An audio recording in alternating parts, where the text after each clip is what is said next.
Subscribe करने के बाद घंटा बजाएं ताकि आप दूसरा अपडेट घंटा भी मिस ना कर पाएं। पीकेजी म्यूजिक प्रेजेंट हमारी जान पीना होता म्यूजिक डायरेक्टर डीजे राहुल सर हमारी जान पीना होता हमारी जान पीना होता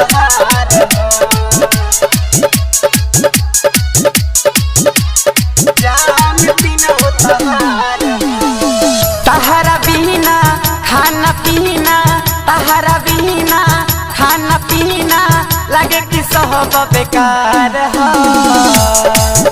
एगो हमर दिल हमारी जान तीनों तहार है।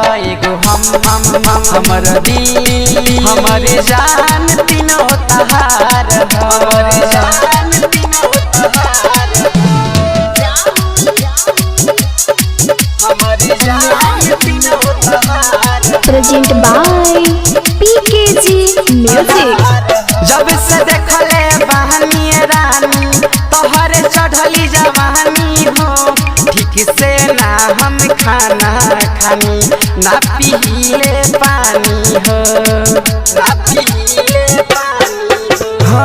जब से देखले बहनी रानी तोहरे चढ़ली जवानी हो ठीक से ना हम खाना खानी ना पीले पानी हो। दोनों बेरा तोहर फेरा दोनों बेरा तोहर फेरा दिल हमारे बेकरार है।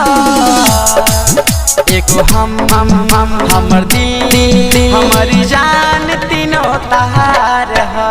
एगो हमर दिल हमारी जान तीनों तहार है। हमारी जान तीनों तहार हमारी जान तीनों तहार हमारी जान तीनों तहार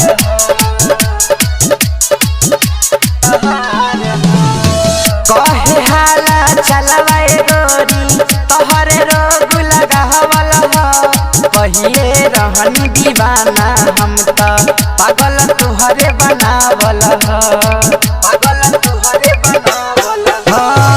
कहेला लोकवाए गोरी तोहरे रोग लगावल हो। पहिले रहनी दीवाना हम तो पागल तुहरे बनावल हो। सूरज पंकज दिल बिजाए सूरज पंकज दिल बिजाए सचन तोहरे यार है। एगो हमर दिल हमारी जान तीनों तहार है। एगो हमर दिल हमारी जान तीनों तहार है। करे जा प्रेजेंट बाय पीकेजी म्यूजिक।